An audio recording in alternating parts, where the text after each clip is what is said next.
Hi, I'm Shelley Morris. Welcome to Elected Member Training.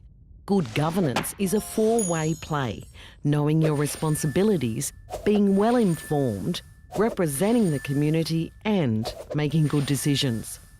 Let's watch one of Australia's leading governance experts, Jenny Robertson, explain council business in a way we can all understand.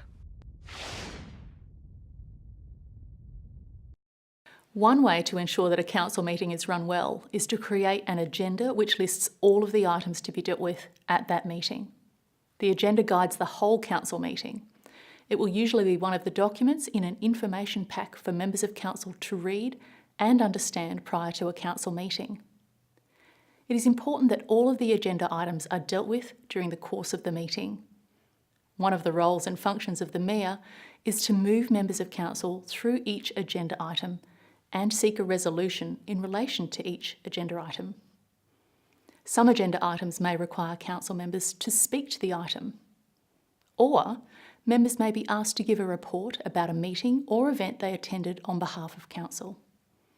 Most items on the agenda will require council members to vote.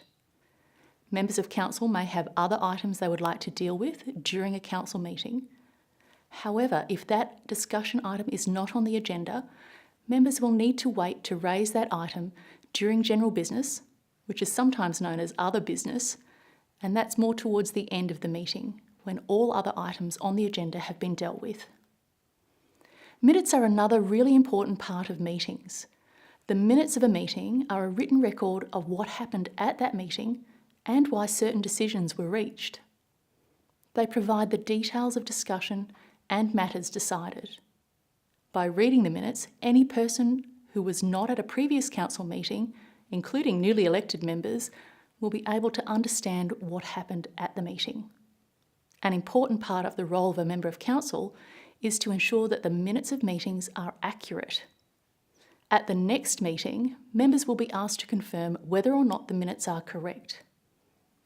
This is because the minutes become the most important written record of the meeting itself.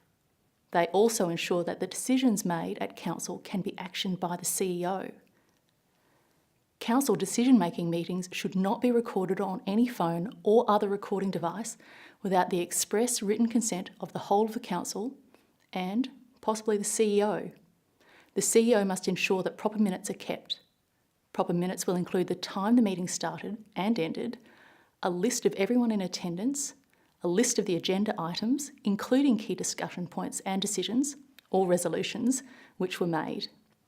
If there was a time in the meeting when the public or visitors were asked to leave the meeting, for example, to discuss confidential business, the minutes should state the time and the reason.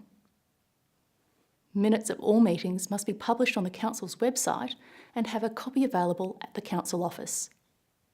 I hope you enjoyed watching Jen's explanation. Now, let's recap the key points about agendas and minutes.